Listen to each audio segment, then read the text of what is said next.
Lila Carter tore the faded notice from the post with trembling hands. Cook wanted. Ridge Hollow Ranch. Room and wages provided. While behind her, 3 children huddled silent in a broken wagon beneath a merciless sun. The bruise on 6-year-old Noah's temple, left by his father's fist 3 nights ago, was still purple and swollen. That was the night Gideon nearly killed their son. The night Lila stopped surviving and started running. If he found them before summer ended, the heat wouldn't be what destroyed them. He would. With nothing but a stubborn mule and fading hope, she turned toward Ridge Hollow, praying silently for just one summer of shelter before the devil caught up. If you're watching from anywhere in the world, drop your city in the comments below. I want to see how far this story travels, and if it grabs you, hit that like button and stay until the end. This one's worth it. The sun hung white and brutal over the flat stretch of prairie that led to Ridge Hollow, turning the dust into something that stuck to skin and lungs alike. Lila Carter sat rigid on the wagon bench, reins wrapped tight around blistered palms, eyes fixed on the hazy outline of buildings in the distance. Sweat traced lines down her temples. Her dress clung to her back. She didn't wipe either away. She just drove. Behind her, pressed into the splintered bed of the wagon, her 3 children sat in silence. Clara, 13, held 8-year-old Eli's hand without looking at him.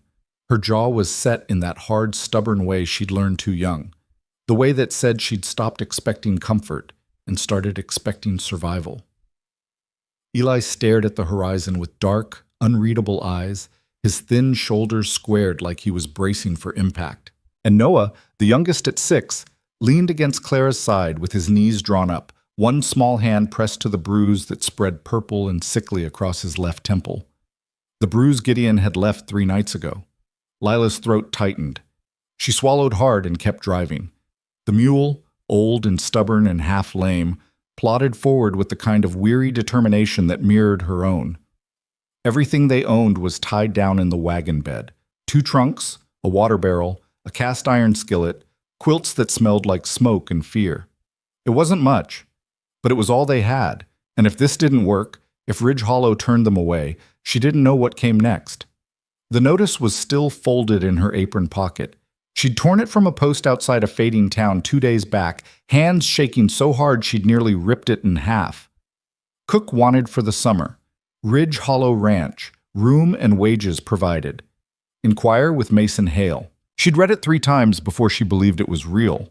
A job, shelter, wages, 1 summer. That was all she needed. Just long enough to disappear. Just long enough to figure out where to go next before Gideon came looking. Because he would come looking. Men like Gideon always did. The ranch came into sharper focus as they drew closer. A wide, sturdy house with a deep porch and whitewashed rails. A barn that looked solid and well-kept. Fencing that stretched out in clean lines across golden fields. Cattle grazed in the distance. A windmill turned lazily against the sky. It looked steady, calm, like the kind of place where people slept through the night without one eye open. Lila's chest ached at the sight of it. She pulled the wagon to a stop near the barn and sat for a moment, just breathing. Her hands wouldn't stop shaking. She pressed them flat against her thighs and forced herself to still. "Mama?" Clara's voice was quiet. Careful. Lila turned in her seat and met her daughter's eyes, sharp and watchful and far too old for 13. "Stay here," Lila said softly. "All of you. Don't get down unless I say." Clara nodded once. Eli didn't move. Noah's fingers curled tighter against the bruise. Lila climbed down from the wagon, legs unsteady beneath her, and brushed the dust from her skirt as best she could. Her hair was tangled and damp with sweat. Her face was streaked with grime. She looked like what she was, a woman running with everything she had left. She straightened her shoulders and walked toward the house. Before she reached the porch, the door opened. A man stepped out. Tall, broad-shouldered, maybe 40, with sun-darkened skin and hands that looked like they'd built half the ranch themselves. His hair was dark, touched with gray at the temples, and his eyes, steady, serious, the kind that didn't miss much, settled on her without surprise. Mason Hale. It had to be. He didn't smile, but he didn't frown either. He just stood there, one hand resting on the porch rail, watching her with the kind of patience that made her feel seen in a way that was almost unbearable. "Mr. Hale," Lila's voice came out steadier than she expected. "That's right. I'm here about the notice, the cook position." His gaze shifted past her to the wagon, to the children sitting silent in the bed, to the mule that looked ready to collapse. Back to her. "Notice said cook," he said quietly. "Didn't say anything about a family." Lila's stomach dropped. She lifted her chin. "I know, but I'm a good cook. I'll work sunrise to sundown. I won't ask for anything extra, just—" Her voice cracked, and she hated herself for it. "Just one summer, room and wages. That's all I need." Mason was silent for a long moment. Then he stepped down from the porch, boots crunching softly against the dirt, and walked past her toward the wagon. Lila's heart hammered. She turned, watching as he approached the children. Clara stood up in the wagon bed, chin high, shoulders back, positioning herself between Mason and her brothers. Eli moved behind her without being told. Noah stayed seated, one hand still pressed to his bruise, eyes wide and wary. Mason stopped a few feet away and looked at them, really looked, taking in the exhaustion, the fear, the bruise on Noah's face that no child should carry. When he spoke, his voice was low and gentle. "You all hungry?" Eli blinked. Clara's mouth opened, then closed. Noah nodded. Mason looked back at Lila. His expression didn't change, but something in his eyes softened, just a fraction. "You cook like you say you can?" "Yes, sir." "You run from something?" Lila's breath caught. She held his gaze and didn't lie. "Yes." Mason nodded slowly. He turned back to the children. "You three like biscuits?" Noah's face lit up for the first time in days. "Yes, sir." "Good," Mason said. "Your mama makes biscuits tonight. You'll get first pick. Sound fair?" Clara's shoulders dropped just slightly. Eli nodded. Mason looked at Lila again. "You don't sleep in the barn. You sleep in the house. Kids too. There's 2 spare rooms upstairs. You take them." Lila's throat closed up entirely. She couldn't speak. Mason gestured toward the house. "Get them settled. I'll bring your things in, then we'll talk wages." He walked back toward the wagon, already reaching for the first trunk. Lila stood frozen for a heartbeat longer. Then she turned to her children and nodded. Clara climbed down first, helping Noah after her. Eli followed close behind, moving like a shadow. They walked toward the house together, silent and careful, like they didn't quite believe it yet. Lila stayed where she was, watching Mason lift the trunk like it weighed nothing, watching the way he moved, steady, deliberate, without expectation or demand. For the first time in 3 days, the knot in her chest loosened, just a little. The house was cooler inside, with windows open to catch the breeze and floors that didn't creak under their weight. It smelled like wood and coffee and something faintly sweet, cinnamon, maybe, or dried apples. The kitchen was large and well kept, with a black iron stove, a sturdy table, shelves lined with jars and tins. Lila stood in the doorway and tried not to cry. Mason set the trunk down near the stairs and straightened. "Rooms are up there. You take whichever ones suit you. I'll bring the rest." "Mr. Hale." "Mason," he said quietly. She swallowed. "Mason, I can't thank you enough." He looked at her for a moment, then shook his head. "Don't thank me yet. Just make sure those biscuits are worth it." The corner of his mouth twitched, almost a smile. Lila felt something break loose inside her chest. Not fear, not panic, relief. She nodded. "They will be." By the time the sun began its slow descent toward the horizon, the children were upstairs in their rooms, Clara and Noah in one, Eli in the smaller room across the hall. Lila had unpacked what little they had, smoothed quilts over beds that didn't sag, opened windows that let in air that didn't taste like dust and desperation. Downstairs, she stood at the stove and made biscuits. Her hands moved on instinct: flour, lard, buttermilk, salt. She didn't measure. She didn't need to. She'd made biscuits in worse kitchens with less than this. She'd made them while Gideon raged in the next room, while bruises bloomed on her ribs, while her children learned to be silent. But tonight, her hands were steady. The dough came together smooth and she rolled it out, cut rounds, laid them in the pan, slid them into the oven. Mason came in as the smell began to fill the kitchen. He didn't say anything, just poured himself coffee from the pot on the stove and sat down at the table, watching her work. Lila glanced at him. "You always this quiet?" "Most days." "That work for you?" "So far." She almost smiled. The biscuits came out golden and perfect. She set them on the table with butter and honey, then called the children down. They came slowly, like they still weren't sure this was real. Mason gestured to the chairs. "Sit." They did. Lila watched as Noah reached for a biscuit, his small fingers careful, eyes darting to her like he was asking permission. She nodded. He took one, broke it open, spread butter across the steaming halves. When he bit into it, his eyes went wide. "Mama," he whispered. "It's good." Clara ate hers in silence, but her shoulders softened. Eli took two and didn't look up. Mason took one last, bit into it, chewed slowly. Then he looked at Lila. "You're hired." Lila's breath caught. "Wages are $15 a month," Mason continued. "Meals included. Rooms are yours as long as you need them. You cook breakfast, dinner, and supper. Keep the kitchen clean. Help with preserving when the garden comes in. Rest is up to you." Lila nodded, unable to speak. Mason's gaze shifted to the children. "You three want to earn your keep too. That's fine, but you're not required. You're just kids." Noah looked at him with wide, wondering eyes. "Can I help with the horses?" "If your mama says it's all right." Lila's throat burned. "It's all right." Mason nodded. "Then we'll start tomorrow." He stood, draining the last of his coffee, and headed for the door. Lila found her voice. "Mason?" He paused, hand on the doorframe. "Thank you." He didn't turn around. "Just make good on those biscuits, Mrs. Carter. That'll be thanks enough." The door closed softly behind him. Lila sat down at the table with her children and let herself breathe. For the first time in years, she wasn't bracing for the next blow.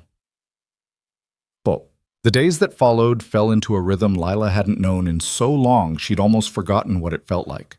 She woke before dawn and lit the stove, made coffee strong and black the way Mason liked it, cooked eggs and bacon and fried potatoes, biscuits and gravy, flapjacks with butter and syrup. She set the table and called the children down, and they ate together in the cool, quiet hours before the sun turned brutal. Mason worked the ranch with the kind of steady determination that reminded her of the mule, relentless, patient, unflinching. He mended fences, tended cattle, fixed what broke. And when Noah started following him around like a shadow, Mason didn't send him away. He let the boy help. Clara took to the kitchen like she'd been waiting for permission to be useful. She peeled potatoes without being asked, kneaded dough, stirred pots. And when Lila told her she didn't have to, Clara just shook her head. "I want to, Mama." Eli was quieter, watchful. He stayed close to the house, eyes always scanning the horizon like he was waiting for something to come over it. Lila understood. She was waiting too. But the days stretched long and hot and uneventful, and slowly, so slowly she almost didn't notice, the tension in her shoulders began to ease. One evening, as the sun bled red across the sky, Mason came in from the barn and found her on the porch, shelling peas into a bowl. He sat down on the step beside her without asking. For a while, neither of them spoke. Then Mason said, "You don't talk much about where you came from." Lila's hands stilled. "No." "Don't have to. Just figured I'd say, whatever you're running from, it doesn't follow you here unless you let it." She looked at him. His face was calm, steady, like he'd seen hard things and survived them without bitterness. "What if I can't stop it?" she asked quietly. "Then you don't stop it alone." Lila's throat tightened. Mason stood, brushing dust from his jeans. "Supper smells good. It'll be ready soon." He nodded and went inside. Lila sat there in the fading light, peas forgotten in her lap, and let herself believe just for a moment that maybe he was right. 3 weeks into summer, the letter appeared.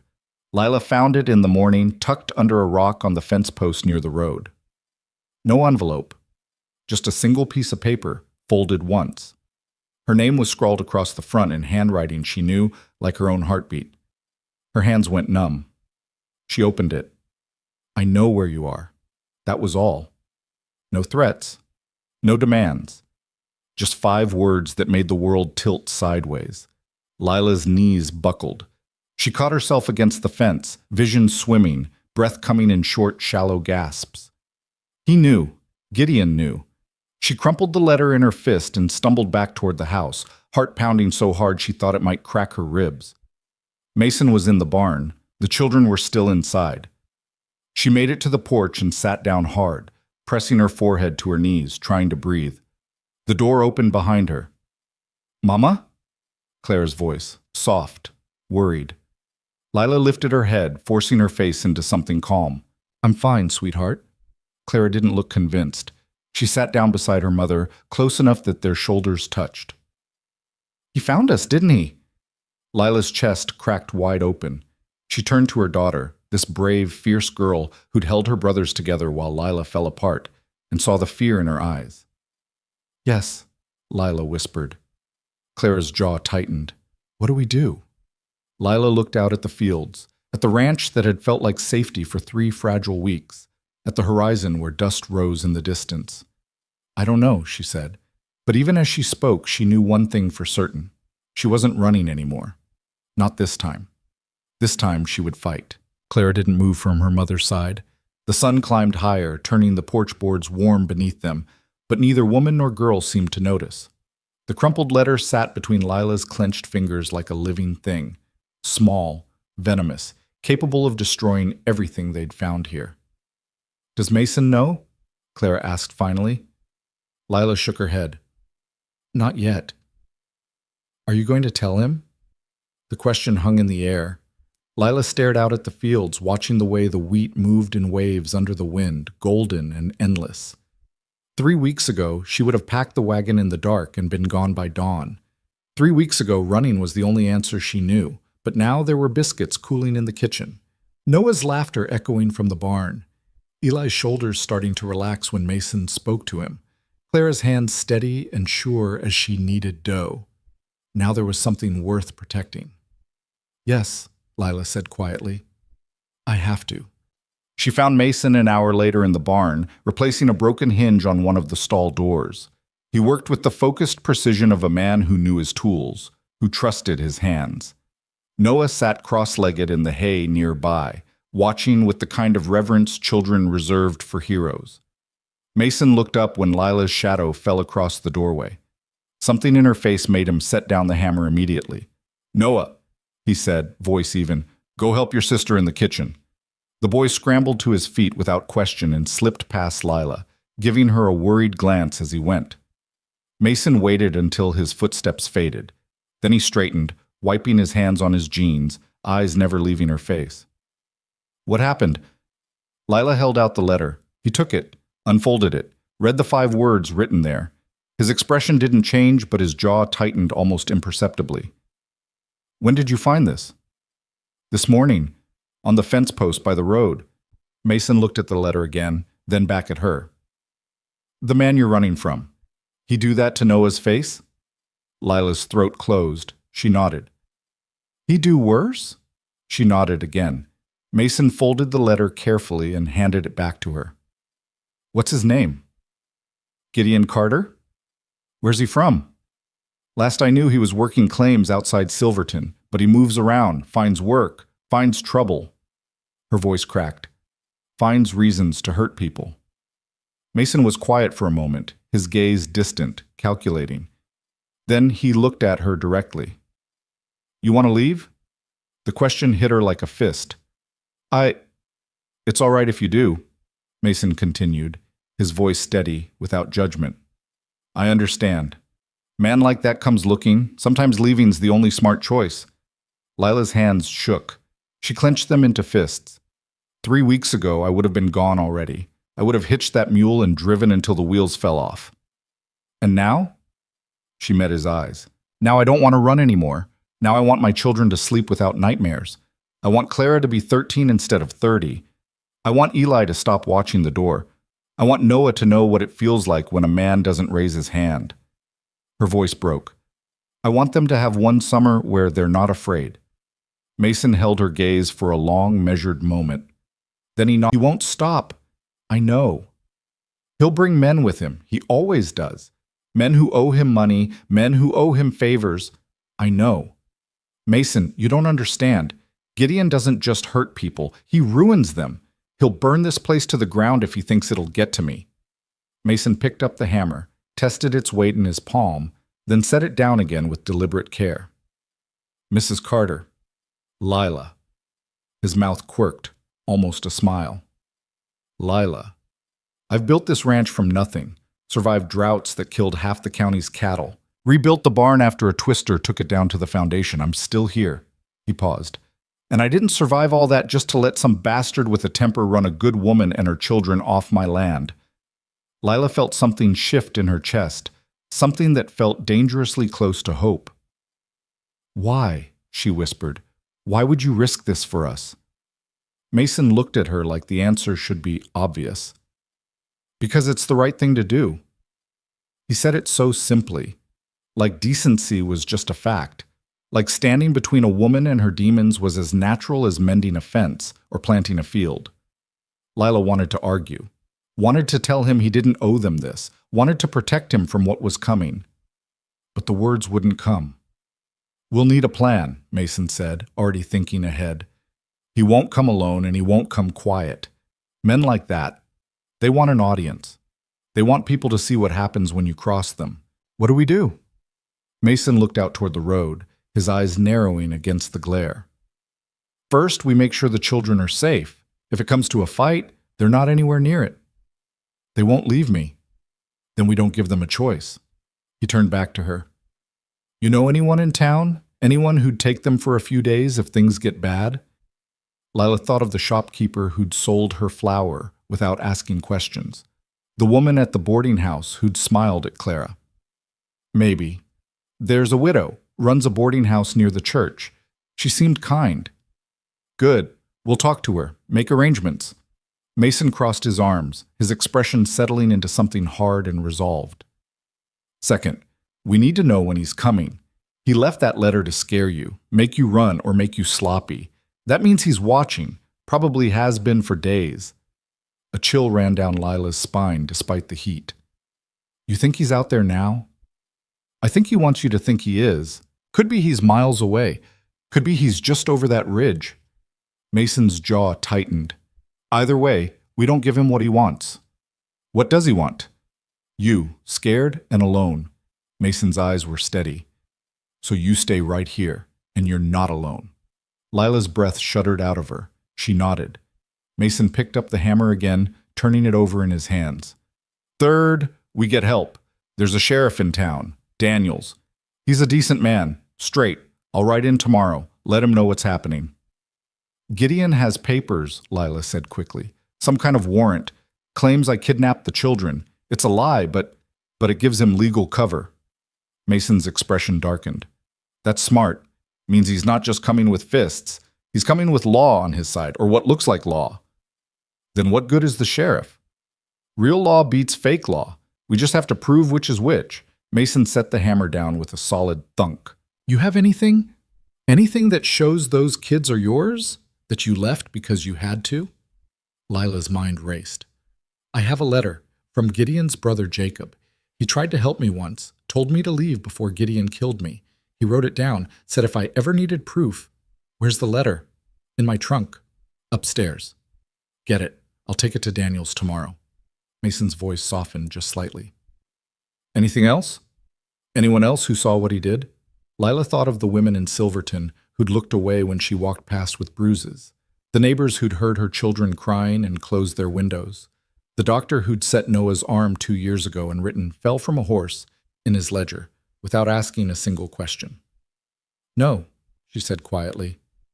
No one. Mason nodded, unsurprised. Then we build the case ourselves. The barn felt smaller suddenly, hotter. Lila pressed a hand to her chest, trying to steady her breathing. I don't know if I can do this. You already did the hard part, Mason said. You got them out. You kept them alive. Everything else is just details. Details that could get you killed. Mason met her eyes. I've been alone on this ranch for 5 years, Mrs. Carter. I wake up, I work, I sleep, I wake up again. That's not living, it's just not dying. He paused. Your kids laugh at supper now. Clara hums when she's cooking. Eli asked me yesterday if I'd teach him to ride. Noah told me a joke this morning. Terrible joke, but he told it. His voice roughened. That's living, and I'll be damned if I let some coward take that away. Lila's eyes burned. She blinked hard, refusing to let the tears fall. I don't know how to thank you. Don't, Mason said simply. Just keep making those biscuits. Despite everything, Lila almost smiled. Mason reached for his hat, settling it low over his eyes. I'll ride into town at first light. Talk to Daniels, see what we're working with. He paused at the barn door, looking back at her. Don't tell the kids yet. Not until we know more. Clara already knows. Mason's mouth tightened. She's sharp. She's had to be. Then tell her to keep her brothers close, and tell her... He stopped, choosing his words carefully. Tell her she doesn't have to be the grown-up anymore. That's my job now. Lila's throat closed completely. Mason nodded once and walked out into the sunlight, leaving her standing in the cool shadows of the barn with a crumpled letter in her hand and something fragile and dangerous blooming in her chest. Hope. That night, Lila cooked supper with Clara at her side, the two of them moving around the kitchen in practiced rhythm. Chicken and dumplings, green beans cooked with bacon, cornbread golden and crumbling. The children ate quietly, sensing the tension even if they didn't understand its source.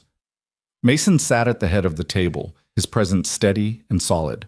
When Noah asked if he could help with the horses again tomorrow, Mason said yes. When Eli asked if the creek was deep enough to swim in, Mason said they'd check it out after chores. When Clara started clearing plates without being asked, Mason told her to sit back down and finish her cornbread. You cooked it, he said. You get to enjoy it. Clara blinked, surprised, and sat. After supper, Mason went out to check the fences one more time.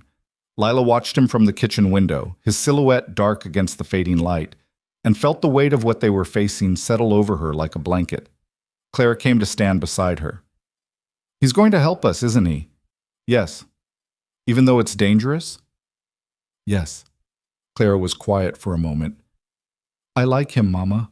Lila's hand found her daughter's shoulder. So do I, sweetheart. Do you think we'll be safe here? Lila wanted to lie, wanted to promise her daughter that everything would be fine, that Gideon would never find them, that this summer would stretch on forever with nothing but sunshine and biscuits and laughter. But Clara deserved the truth. I think we're going to fight like hell to be safe here, Lila said quietly. And I think Mason's going to fight with us.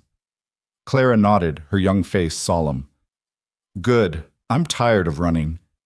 Me too, baby. Me too. Mason left for town before dawn, the sound of hoofbeats fading into the gray light. Lila stood on the porch with a cup of coffee going cold in her hands, watching until he disappeared over the ridge. The children were still asleep. The house was quiet. The world felt suspended, holding its breath. Lila went inside and climbed the stairs to her room. She pulled the trunk from beneath the bed and opened it, digging through layers of clothing and keepsakes until her fingers found the envelope at the bottom. Jacob's letter. She pulled it out, hands shaking, and unfolded the worn paper. Lila, if you're reading this, it means you finally got smart and left. I should have helped you sooner. I should have stood up to him years ago. I didn't, and I'll carry that shame until I die. Gideon's dangerous, you know that. But what you might not know is that he's gotten worse since the mine closed.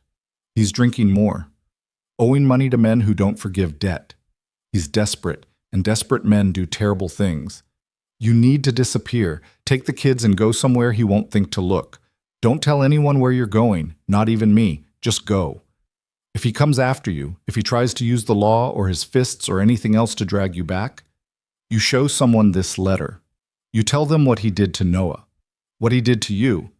You tell them Jacob Carter says his brother is a violent man who shouldn't be within 100 miles of his own family. I'm sorry I wasn't braver. I'm sorry I didn't protect you.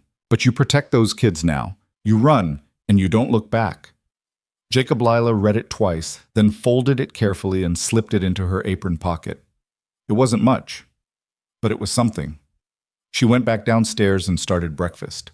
The routine steadied her, cracking eggs, slicing bacon, stirring grits. When the children came down, the kitchen smelled like butter and salt and safety. Eli was the first to notice Mason's absence. "Where is he?" "Town," Lila said, keeping her voice light. "He'll be back this afternoon." Eli frowned, but didn't push. Clara shot her mother a look that said she knew there was more to the story.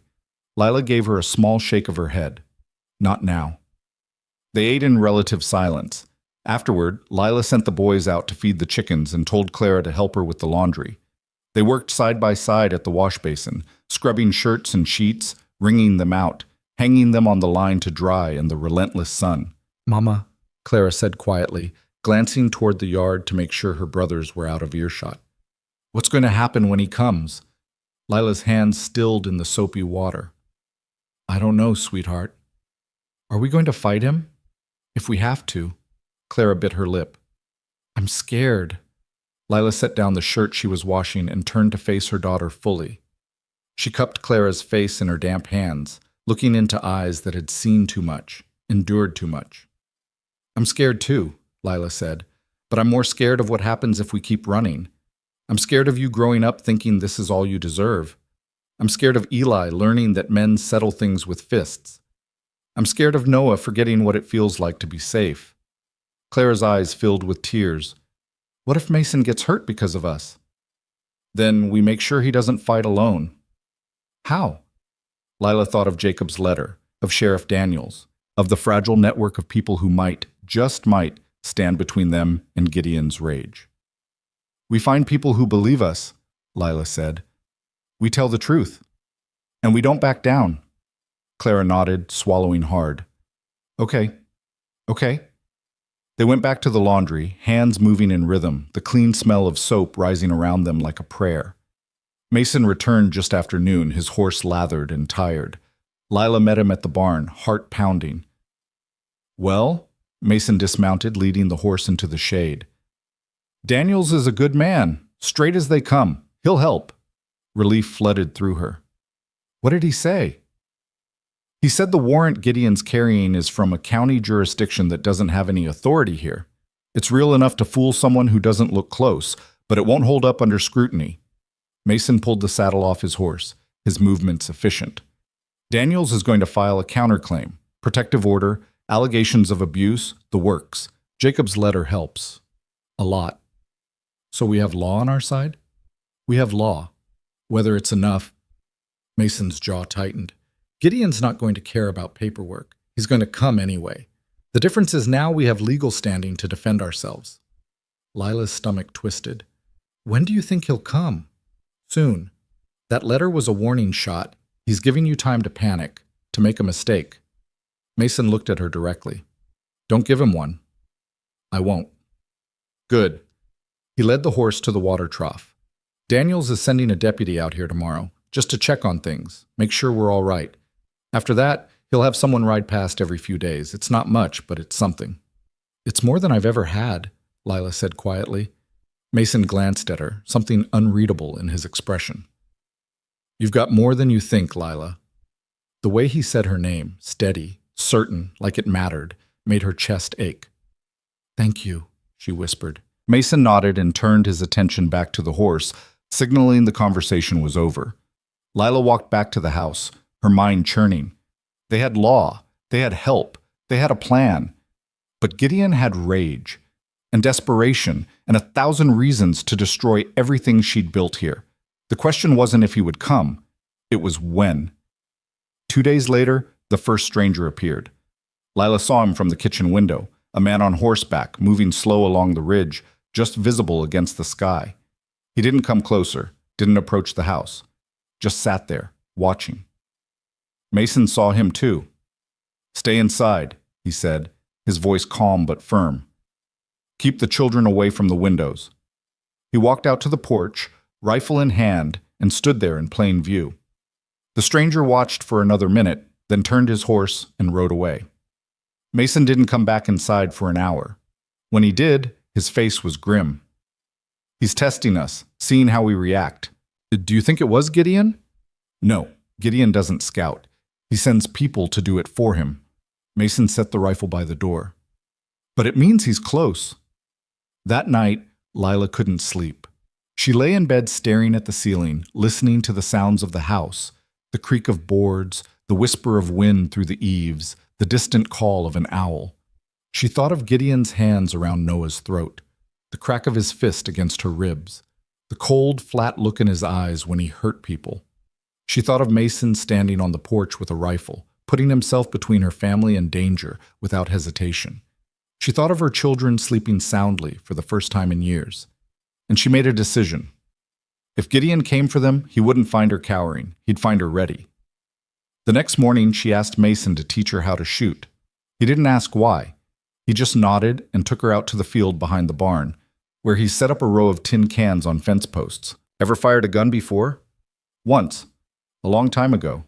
Mason handed her the rifle. It's going to kick. Don't fight it. Let it happen. Lila raised the rifle, settled the stock against her shoulder, and sighted down the barrel the way he showed her. Breathe out slow, Mason said quietly. Squeeze the trigger. Don't pull. She did. The rifle cracked. The tin can flew off the post. Lila lowered the gun, her hands shaking, adrenaline singing through her veins. Mason's mouth curved. You're a natural. I'm terrified. Good. Means you'll be careful. He took the rifle, reloaded it, handed it back. Again. She fired, missed, fired again, hit. By the time the sun reached its peak, she'd hit more than she'd missed. Mason nodded, satisfied. You'll do. Lila looked at him, this quiet man who'd given her family sanctuary, who'd stood against her demons without flinching, who was teaching her to fight because he believed she could. Why are you doing this? She asked. Really?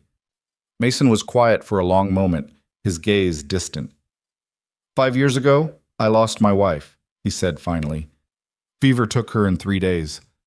I couldn't stop it. Couldn't fix it. Couldn't save her. His voice roughened. I've been half alive ever since, going through the motions, keeping busy so I don't have to think too hard. Lila's breath caught.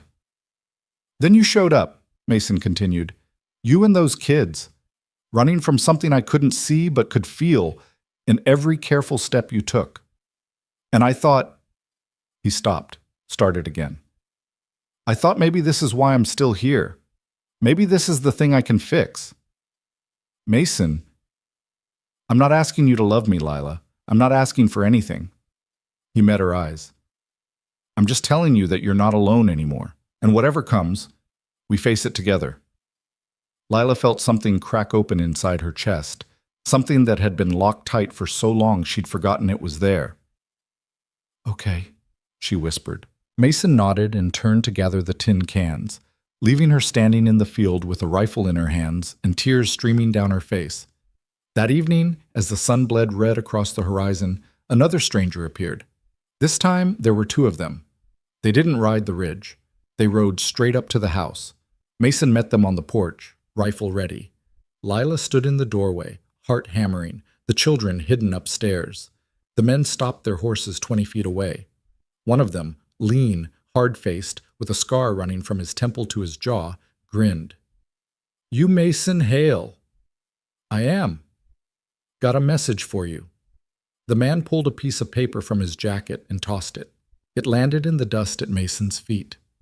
From Gideon Carter. Says you got something that belongs to him. Mason didn't move. Tell Gideon Carter he's mistaken. The scarred man laughed. You sure about that? 'Cause he seems real convinced. I'm sure. The second man, younger, nervous, shifted in his saddle. Look, mister, we're just delivering a message. No need for trouble. Then deliver it and ride out. The scarred man's grin widened. Message is simple. Gideon wants his wife and kids back. You hand them over. Nobody gets hurt. You don't? He shrugged. Well, accidents happen out here. Barns catch fire. Cattle stampede. Men fall off roofs. Mason's voice didn't change. Tell Gideon Carter that if he sets foot on my land, I'll put a bullet in him. And if he sends anyone else to threaten me or mine, I'll do the same to them. The scarred man's grin faded. You don't know who you're messing with. Neither do you. For a long, tense moment, nobody moved. Then the younger man tugged at his reins. Come on. We delivered the message. The scarred man spat in the dust, his eyes cold. You'll regret this. Maybe, Mason said, but not as much as Gideon will. The men turned their horses and rode away, dust rising in their wake. Mason stood on the porch until they disappeared from sight. Then he bent, picked up the paper, and brought it inside. Lila met him in the kitchen, her face pale. What does it say? Mason unfolded it, read it. His jaw tightened. What does it say? Lila repeated, her voice shaking. Mason looked at her. It says he's coming. 3 days. Lila's knees went weak. She grabbed the edge of the table to steady herself. 3 days. We'll be ready, Mason said quietly. Lila looked at him, this man who'd become their shield, their sanctuary, their last line of defense, and nodded. Yes, she said. We will. The house felt different after the men left. Smaller somehow, despite its solid walls and sturdy beams. The air pressed close and heavy, thick with the weight of what was coming. Mason stood at the kitchen table with the note spread flat before him, his calloused fingers tracing the crude scrawl of Gideon's handwriting. Lila watched him from across the room, her back pressed against the counter, arms crossed tight over her chest like she could hold herself together through sheer force of will. What do we do? She asked finally. Mason looked up. His eyes were steady, clear, like he'd already worked through every possibility and settled on a path. We get the children out of here. Tonight. They won't go. Then we don't give them a choice. He straightened, his voice firm but not unkind. Lila, if Gideon comes here with the men he's got backing him, this place is going to turn into a war zone. I won't have your kids caught in the middle of that. Where would they go? The boarding house. Mrs. Calloway, the widow you mentioned. Daniels vouched for her when I was in town. Said she's taken in families before when things got rough. Mason crossed his arms. I'll ride into town at first light. Make the arrangements.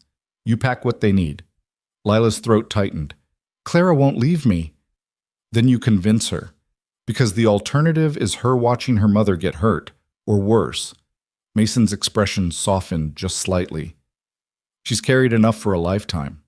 Let her be a kid for a few days. Let someone else do the protecting. Lila closed her eyes, feeling the truth of it settle into her bones.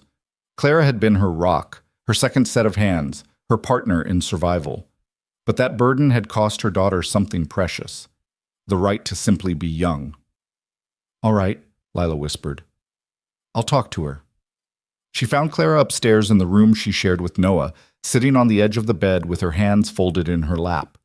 The evening light slanted through the window, turning her hair to gold. She looked up when Lila entered, and the question was already in her eyes. They're coming, aren't they? Lila sat down beside her daughter. Yes. When? 3 days. Clara's shoulders tensed. What did Mason say? He wants you and your brothers somewhere safe, away from here. Clara's head snapped around. No. Sweetheart. No, Mama. I'm not leaving you. Clara's voice shook, but her jaw was set in that stubborn line Lila knew too well. We stay together. That's how we've survived this long. And that's how we'll survive this too, Lila said gently, but not by putting you in the line of fire. Clara, if something happens to me, I need to know you're safe. I need to know you'll take care of your brothers. Nothing's going to happen to you. Maybe not, but if it does, Lila cupped her daughter's face, feeling the dampness of tears on her cheeks. If it does, I need you somewhere you can keep going, somewhere you can build a life, you understand? Clara's face crumpled. I don't want to leave you. I know, baby. I know. Lila pulled her close, holding her tight, while her daughter shook with silent sobs.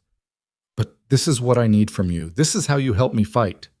Clara clung to her for a long moment, then pulled back, wiping her eyes with the back of her hand. Where are we going? A boarding house in town. A woman named Mrs. Calloway. Mason says she's kind. And you'll come get us? After? The second it's safe, I promise. Clara nodded slowly, her young face solemn. Okay. But Mama? Yes? You come back to us, you hear me? You don't let him win. Lila's throat closed. She nodded, unable to speak. That night, while the children slept upstairs, Mason and Lila sat on the porch in the cooling dark. The cicadas sang their relentless song. Stars scattered across the sky like salt spilled on black cloth. Somewhere in the distance, a coyote called. "You ever fire a gun in anger?" Mason asked quietly. Lila looked at him. "No. It's different from target practice. Everything moves faster. Your hands shake. Your vision narrows. You forget to breathe." He paused. "You might freeze." "I won't freeze." "You might," Mason said. "And that's all right. I just need you to know, if it comes to shooting, you aim center mass. You don't hesitate. You don't warn them. You just shoot." Lila's stomach turned, but she nodded. "I understand. I mean it, Lila. These men, they're not going to give you a second chance. They're not going to fight fair. If you pull that trigger, you do it to stop them. Nothing else." "I know." Mason studied her face in the dim light. "You sure you want to do this? There's no shame in running. I could get you all out tonight, put you on a train headed west. You'd be gone before Gideon even got here." For a moment, Lila let herself imagine it. A train car rocking gently through the night. Her children safe beside her. Miles stretching between them and this place, this danger, this man who'd haunted her for so long. But she'd already run once. Already uprooted her children, already spent weeks looking over her shoulder, already taught them that safety was something you borrowed, never something you owned. "I'm sure," she said. Mason nodded. "Then we do this right." He stood and walked to the edge of the porch, looking out at the dark fields. "Daniels is sending 2 deputies out here tomorrow. They'll camp on the property, keep watch. That gives us 3 pairs of eyes instead of 1. You trust them?" "I trust Daniels, and he wouldn't send anyone he didn't trust." Mason turned back to her. "We'll fortify the house, board up the lower windows, clear sight lines, make sure we've got water and supplies if we have to hold out." "You think it'll come to that?" "I think Gideon wants you scared enough to make mistakes.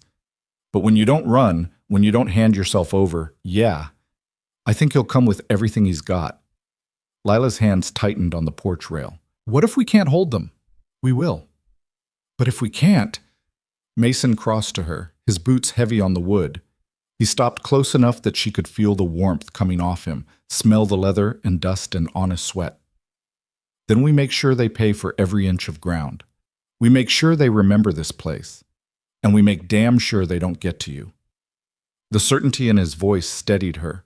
She looked up at him, this quiet man who'd become their fortress, and felt something shift in her chest, something deeper than gratitude, warmer than relief. "Why?" she whispered. "Why risk everything for us?" Mason's gaze held hers.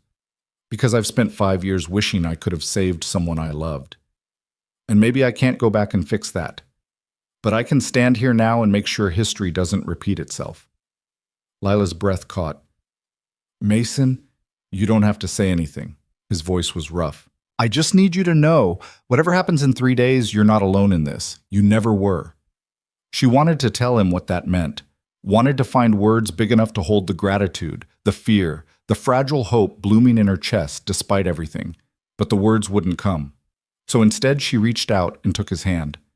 He looked down at their joined fingers, weathered and work-worn, fitting together like they'd been doing it for years. Then he squeezed gently and let go. "Get some sleep," he said quietly. "Tomorrow's going to be a long day." He walked back inside, leaving her alone on the porch with the night pressing close and her heart beating too fast. Mason left for town before dawn, the sky still gray and uncertain. Lila watched him ride out, then turned her attention to the work at hand. She woke the children and fed them breakfast, eggs and toast and bacon, strong coffee for herself, then sat them down at the table. "You're leaving today," she said without preamble. "All 3 of you. Mason's arranged for you to stay with a woman in town until this is over." Eli's fork clattered to his plate. "No, it's not up for discussion. I'm not leaving you." Eli's voice cracked, hovering between boy and man. "I can help. I can fight. You can help by keeping your sister and brother safe." Lila kept her voice firm. "That's what I need from you, Eli. Can you do that?" The boy's jaw worked. His eyes shone with frustration and fear and something that looked like shame. "I should be here. You should be where I don't have to worry about you getting hurt." Noah, who'd been silent until now, looked up with wide, frightened eyes. "Is Papa coming?" The word Papa landed like a stone in still water. Lila did. She knelt beside Noah's chair, bringing herself to his level. "Yes, baby, but he's not going to get anywhere near you, I promise." "I don't want to go." "I know."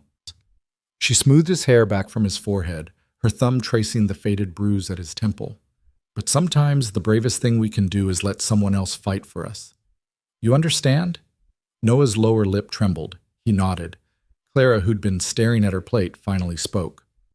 "How long?" "A few days, maybe less. And then you'll come for us?" "The second it's safe." Clara looked at her brothers, then back at her mother. "We'll be ready." They packed quickly, 2 small trunks filled with clothes, a few books, Noah's wooden horse, Clara's sewing kit.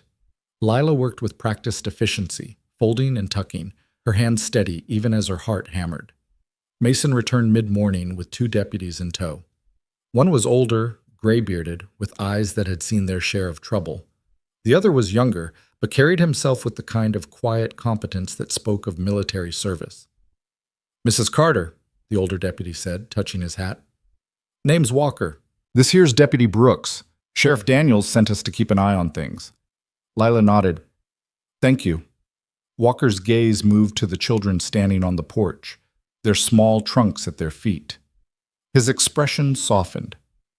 "We'll make sure your mama's safe, kids. You have my word." Eli studied him with suspicious eyes. Brooks just nodded, understanding the boy's distrust without needing explanation. Mason loaded the trunks into the wagon. Lila gathered the children close, memorizing the feel of them, Clara's thin shoulders, Eli's rigid spine, Noah's small hand clutching her skirt. "I love you," she whispered. "All of you. Don't forget that." "We won't," Clara said, her voice steady even as tears streaked her cheeks. Eli didn't speak. He just wrapped his arms around her and held on tight. Noah buried his face in her neck. "Come back, Mama." "I will, baby. I promise." She had to physically pry Noah's arms from around her neck, had to step back before her resolve crumbled completely. Mason helped the children into the wagon, his movements gentle, and took the reins. "I'll be back before dark," he told Lila. She nodded, not trusting her voice. The wagon rolled away, dust rising in its wake. Lila stood in the yard and watched until it disappeared over the ridge, taking her heart with it. When she finally turned back to the house, Walker and Brooks were already at work, checking sight lines, testing window latches, mapping the property. They moved with the efficiency of men who'd done this before, who knew how to turn a home into a fortress. Lila went inside and started cooking. It was the only thing that made sense, the only way to keep her hands busy and her mind from spiraling. She made enough stew to feed an army, baked bread until the kitchen was thick with the smell of yeast and warmth, churned butter, snapped green beans. By the time Mason returned, the sun was sinking low, and the house smelled like sanctuary. He found her at the stove, stirring a pot with mechanical precision. "They're safe," he said quietly. "Mrs. Calloway's got them settled. Claire's already helping in the kitchen. Eli's chopping wood. Noah's being 6. Lila's shoulders sagged with relief. "Thank you." Mason nodded and went to join the deputies outside. That night, they ate together, Lila, Mason, Walker, and Brooks, crowded around the kitchen table like soldiers before battle. The food was good, but nobody tasted it. They were all too focused on what was coming. "Gideon Carter," Walker said, pushing his plate aside. "I know that name. Worked the claims up near Silverton for a while. Got a reputation for being mean when he drinks." "He's mean when he's sober, too," Lila said quietly. Walker nodded. "Sheriff Daniels filled us in. Says you got documentation, proof he's dangerous." Lila pulled Jacob's letter from her apron and handed it over. Walker read it, his expression darkening, then passed it to Brooks. "This helps," Walker said, "but it's not going to stop him from coming." "I know. You understand what you're asking us to do here, Mrs. Carter. If shooting starts, we're authorized to defend this property, but Gideon's going to claim he's got legal right to take you and those kids.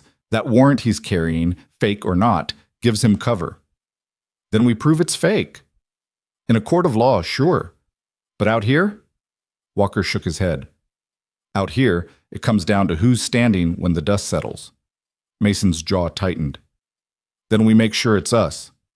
Brooks spoke for the first time, his voice low and steady. How many men you think he's bringing? Hard to say, Mason replied. But at least 4, maybe more. 4 against 4 then, even odds. Except they're coming to us, Walker pointed out. We know the ground, we've got cover. That counts for something. They talked strategy until the candles burned low, fields of fire, fallback positions, signals, and contingencies. Lila listened, her stomach churning, trying to memorize details that might keep them alive. When the deputies finally headed outside to set up watch, Mason walked Lila to the stairs. Get some rest, he said. I won't be able to sleep. Try anyway. You'll need your strength. She nodded and climbed the stairs, each step heavier than the last. Her room felt too quiet without Clara's soft breathing, without Noah's occasional sleepy murmur. She lay down fully clothed on top of the quilt and stared at the ceiling. Sleep didn't come. Instead, memories did. Gideon's fist connecting with her ribs, the sound of Noah crying, Clara's small voice saying, It's okay, Mama, when nothing was okay. Eli standing between her and his father, barely 10 years old, fists clenched and shaking. The weight of it pressed down on her chest until she couldn't breathe. She got up and went to the window, looking out at the dark fields. Walker was visible near the barn, his silhouette outlined by moonlight. Brooks was somewhere out by the fence line. Mason was on the porch, rifle across his knees, keeping watch. Always keeping watch. Lila pressed her forehead to the cool glass and let herself cry, quietly, so no one would hear, releasing the fear she'd been holding tight for so long. When she was empty, she wiped her face and went back to bed. This time, exhaustion dragged her under. The next day passed in tense preparation. Mason and the deputies reinforced the lower windows with boards, stacking furniture for additional cover. They filled barrels with water in case of fire, moved ammunition to strategic locations, cleared the yard of anything that could provide cover for approaching men. Lila cooked and cleaned, her hands never still. She baked more bread, made more stew, washed clothes that didn't need washing, anything to keep moving, to avoid thinking about what tomorrow might bring. That evening, a rider appeared on the ridge. Walker spotted him first. We got company. They all moved to defensive positions, Mason on the porch, the deputies flanking the house, Lila inside with a rifle she prayed she wouldn't have to use. The rider came closer, hands raised, moving slow and deliberate. As he neared, Lila's breath caught. She knew that face. Hold your fire, she called out, stepping onto the porch. I know him. Mason didn't lower his rifle. Who is he? Jacob Carter, Gideon's brother. Mason's expression hardened. The one who wrote the letter? Yes. Jacob stopped his horse 30 feet out. He looked older than Lila remembered, thinner, worn down by guilt and something that might have been shame. Lila, he called out, I need to talk to you. Talk from there, Mason said flatly. Jacob's eyes shifted to Mason, assessing. You the one who took her in? I am. Then you should know. Gideon's not coming in 3 days. He's coming tomorrow, at dawn. Lila's heart stopped. Why? Mason demanded. Why tell us? Jacob's face twisted. Because I'm tired of standing by while my brother destroys people. Because I let it happen for too long. He looked at Lila. Because you deserved better, and I didn't give it to you. How many men? Walker called out. 6, maybe 7. He's got Quinn and his boys from Silverton, mean bastards, all of them. They're camped 5 miles north, waiting for first light. Brooks swore under his breath. Mason's grip on his rifle tightened. Why should we believe you? Because I'm here instead of with them, Jacob shot back. Because I gave Lila that letter hoping she'd use it. Because I'm done being my brother's keeper. Lila stepped forward. What does he want, Jacob? Jacob's eyes met hers, and she saw the truth there, brutal and inescapable. He wants to make an example of you, wants everyone to see what happens when someone defies him. Jacob's voice cracked. Lila, he's not coming to take you back. He's coming to punish you. The words hung in the air like smoke. Mason's voice was cold as stone. Then let him come. Jacob shook his head. You don't understand. Quinn and his boys, They're not just hired muscle, they're killers. This won't be a fair fight. Good, Mason said. Neither will we. Jacob looked at him for a long moment, then back at Lila. I'm sorry. For everything. Will you testify? Lila asked suddenly. If we survive this, will you stand up in court and tell the truth about what Gideon is? Jacob hesitated. Then he nodded. Yes. Then go to Sheriff Daniels. Tell him what you told us. Make sure there's a record. Jacob gathered his reins. I will. And Lila, for what it's worth, I hope you make it through this. You and those kids deserve a life without him in it. He turned his horse and rode back into the gathering dark. Mason waited until he was out of sight, then turned to the deputies. You heard him. They're coming at dawn. That gives us... He checked the sky. Maybe 8 hours. We need more men, Brooks said. No time, Walker replied. We work with what we've got. Mason looked at Lila. Get inside. Stay away from the windows. If shooting starts, you get down and you stay down. I can shoot. I know you can, but I need you alive more than I need another gun. Lila wanted to argue, wanted to insist she could fight alongside them, but she saw the look in Mason's eyes, the same look he'd had when he talked about losing his wife, about not being able to save her, and she understood. This wasn't about her ability to shoot. This was about him needing to know she'd survive. All right, she said softly. Mason nodded, relief flickering across his face. Then he turned back to the deputies. Let's make this count. They worked through the night, moved furniture into barricades, positioned water buckets for firefighting, loaded rifles and checked ammunition, mapped out firing positions and retreat routes. Lila made coffee strong enough to strip paint and sandwiches no one ate. She moved through the house like a ghost, touching familiar things. The kitchen table where her children had laughed. The stove where she'd cooked her first meal in freedom. The window where she'd watched Mason work the fields. This place had given them everything. And at dawn, they were going to fight to keep it. As the sky began to lighten in the east, gray bleeding into pale gold, Mason came inside one last time. Sun's coming up, he said quietly. Lila nodded. She'd positioned herself in the kitchen, away from windows but with clear sight lines to both doors. Her rifle leaned against the wall within easy reach. Mason crossed to her. For a moment he just stood there, looking at her like he was memorizing her face. Mason, when this is over, he interrupted, I'm taking you to get those kids, and we're bringing them home. All of you. You hear me? Lila's eyes burned. I hear you. Good. He reached out and squeezed her shoulder. Brief, solid, real. Then he walked back outside. The sun climbed higher, and in the distance dust rose on the horizon. 7 riders, moving fast. Here they come, Walker called out. Mason raised his rifle. Lila pressed her back against the wall and started to pray. The riders slowed as they approached, spreading out in a loose line across the dusty yard. Lila could see them through the narrow gap in the boarded window, 7 men on horseback, silhouetted against the rising sun. She recognized Gideon immediately, even from a distance. The way he sat his horse, shoulders back, chin high, like he owned the world and everything in it. Her hands tightened on the rifle. Mason stood on the porch, feet planted wide, rifle held easy but ready. Walker was positioned at the corner of the house, using the wall for cover. Brooks had taken up position near the barn, his rifle resting on a fence rail. 3 against 7. The odds weren't good, but they'd faced worse. Gideon reined his horse to a stop 20 yards out.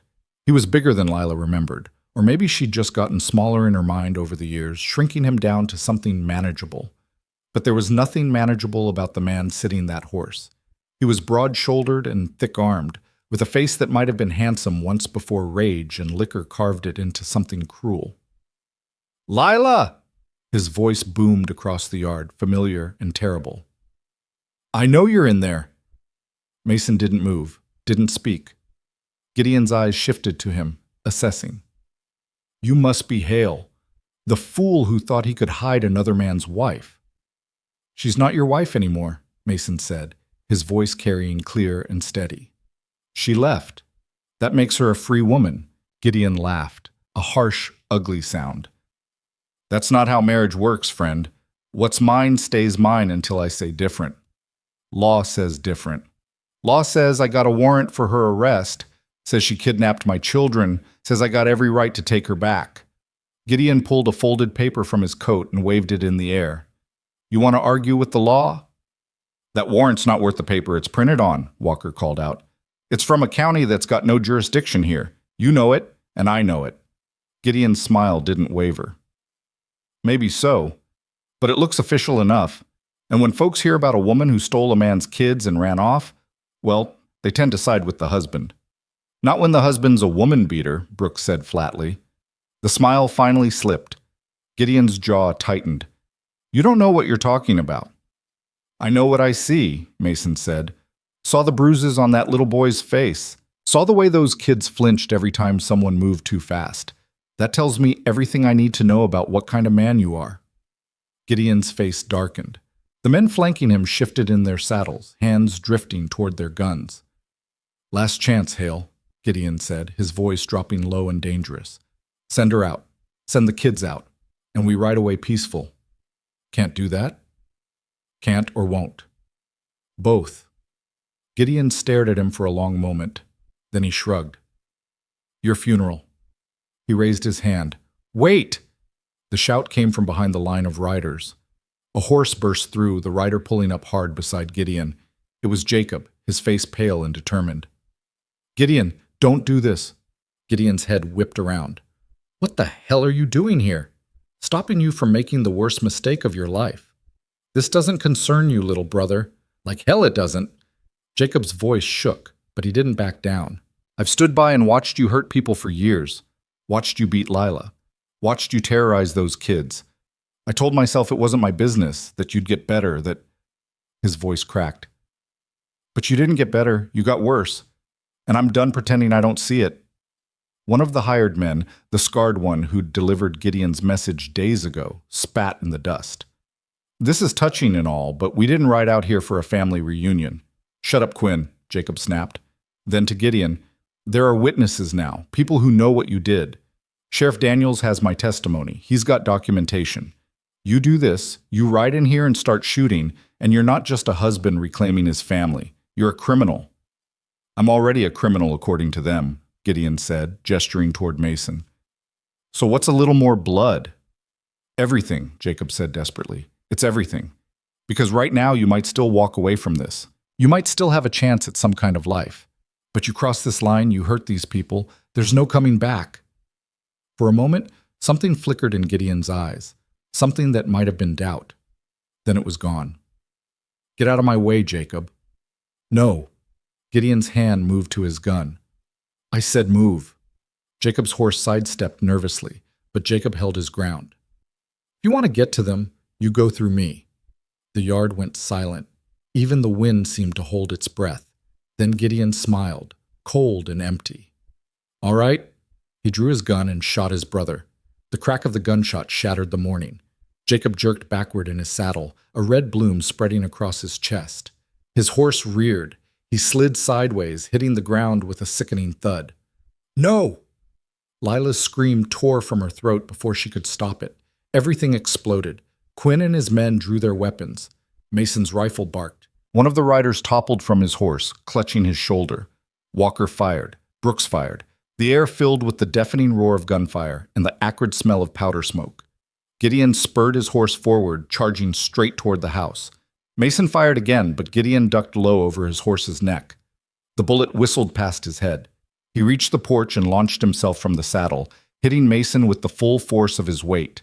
They went down hard, crashing through the porch railing. Mason's rifle skittered away across the boards. Gideon's fist connected with his jaw, snapping his head back.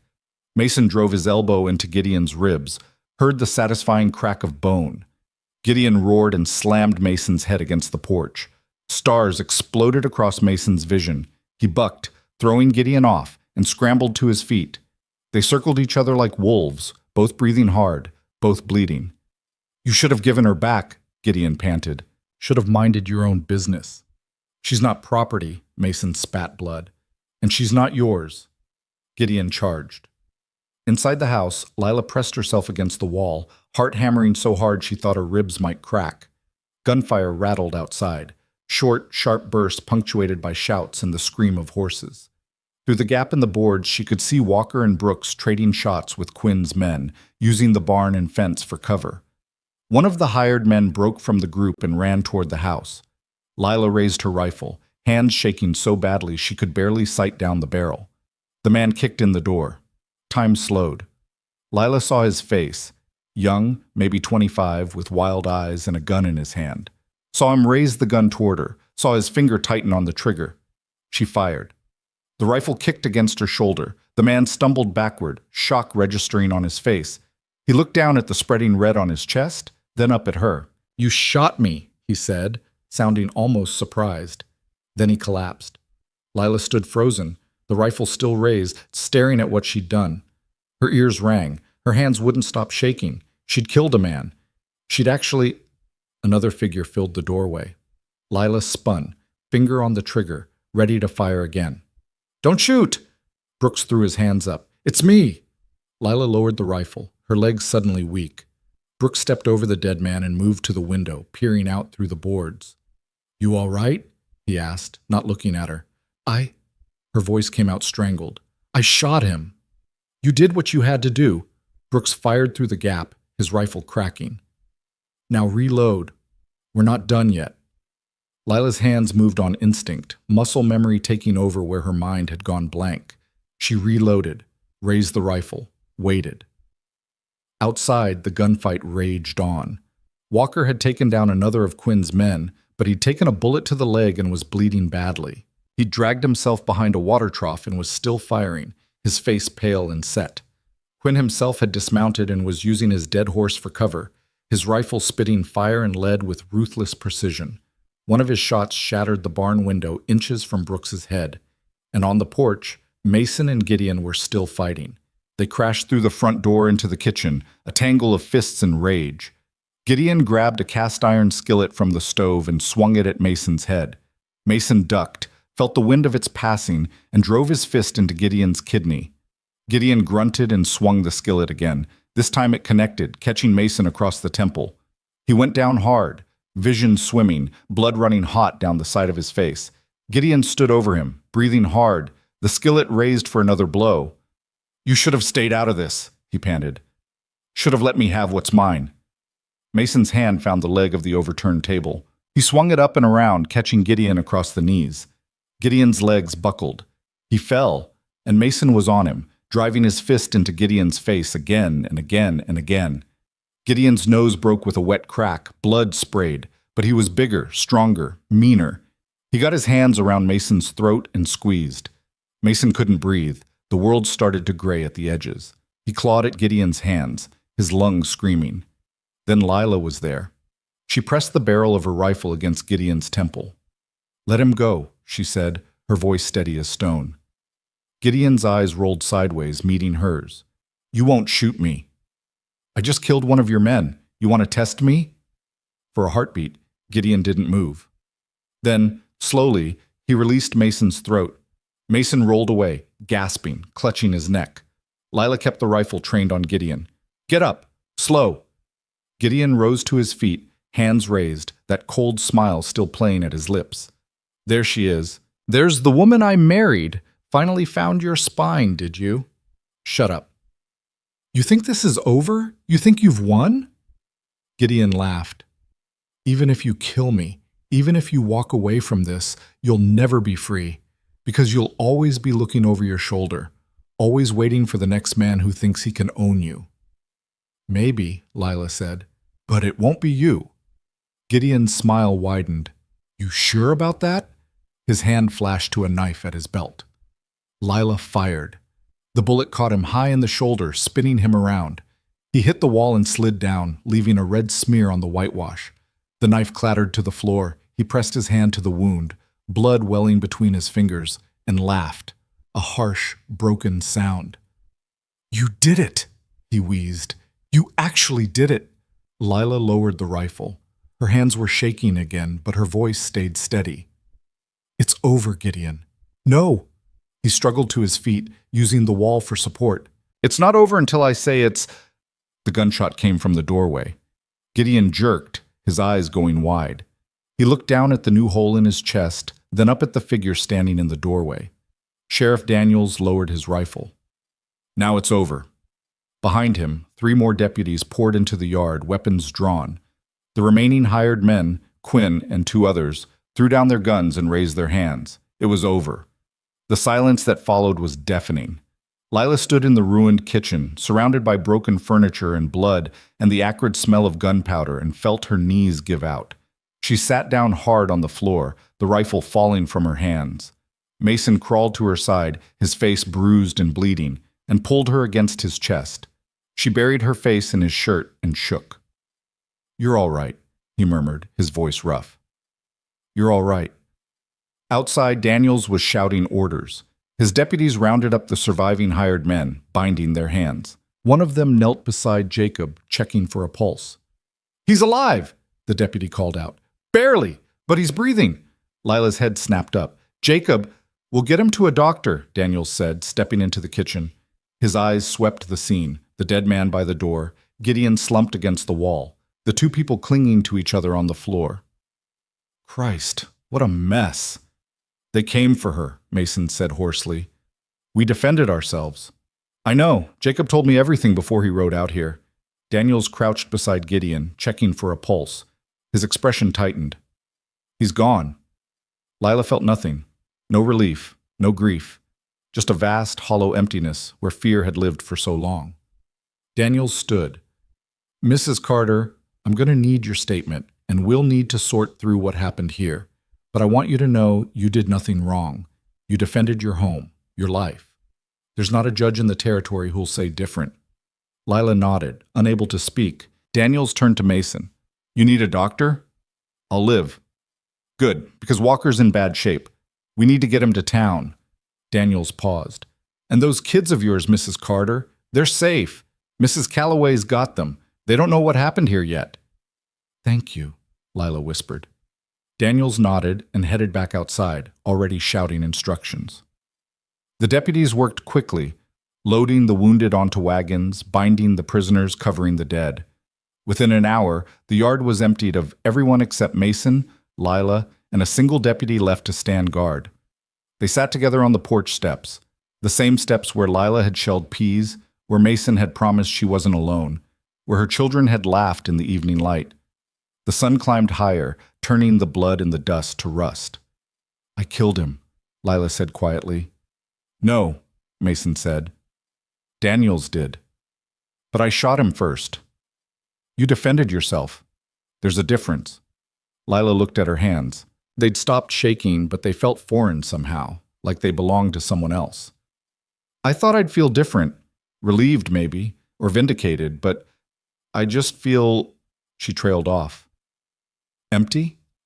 She nodded. Mason took her hand, folding it carefully between both of his. "That'll pass. Give it time." "How do you know?" "Because I felt the same way when my wife died. Like someone had scooped out my insides and left nothing but air." He squeezed her hand gently. "But it passes, slowly, and one day you wake up and realize you can breathe again." Lila leaned her head against his shoulder. He smelled like sweat and blood and gunpowder, and she'd never been more grateful for another human being in her life. "Thank you," she whispered, "for everything." "Thank me by sticking around," Mason said. "This place needs you. I need you." She lifted her head, meeting his eyes. They were bloodshot and bruised, but steady, always steady. "I'm not going anywhere," she said. Mason smiled, small and tired and real. "Good." They sat together as the sun climbed higher and the deputy kept watch, and somewhere in the distance, a hawk cried out against the endless blue. That evening, after giving their statements to Sheriff Daniels and watching the wagons roll away with the prisoners and the dead, Mason and Lila rode into town together to collect the children. Mrs. Calloway met them at the door of the boarding house, her round face creased with concern. "They've been asking for you all day. Heard there was trouble out at the ranch." "It's over," Lila said. "Is it all right if we take them home?"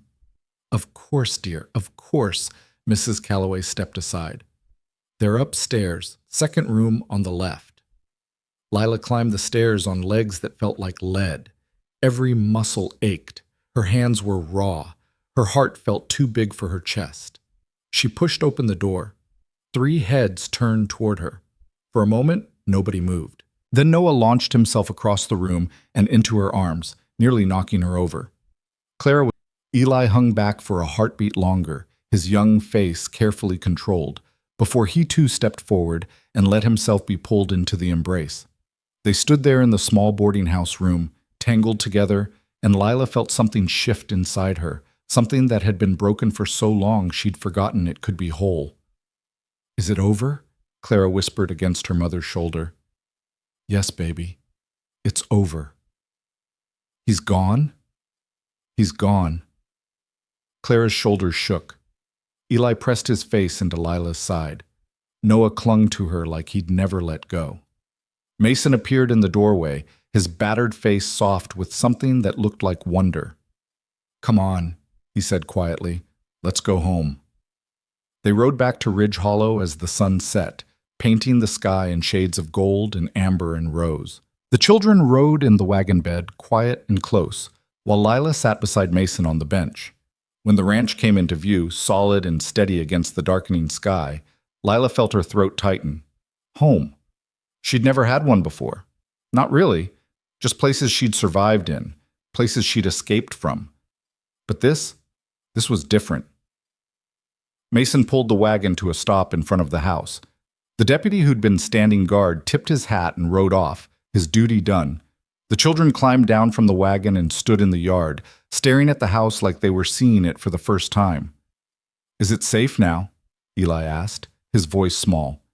Mason crouched down to the boy's level. "It's safe, I promise." "How do you know?" "Because I'll make sure it stays that way. Because your mama's the strongest woman I've ever met. And because this is your home now, nobody's taking that away." Eli studied his face for a long moment. Then he nodded. They went inside together. Lila lit the lamps and started supper, something simple, something comforting. Fried chicken and mashed potatoes and green beans. The kitchen filled with familiar smells, chasing away the ghosts of gunpowder and blood. The children set the table without being asked. Noah chattered about the chicken coop at Mrs. Calloway's boarding house. Clara sliced bread with steady hands. Eli poured water into glasses, moving with the careful precision of someone trying very hard to be useful. They ate together, the 5 of them crowded around the table, and for the first time in longer than Lila could remember, there was no fear, no waiting for the next blow, no bracing for rage, just the quiet comfort of people who'd survived something terrible and come out the other side together. After supper, Mason sent the children upstairs to wash up and get ready for bed. When they were gone, he turned to Lila. "You all right?" She thought about the question, about the weight of it, about everything that had happened, the terror, the violence, the death. "I will be," she said. Mason nodded. "That's enough for now." He started clearing the table, stacking plates with careful hands.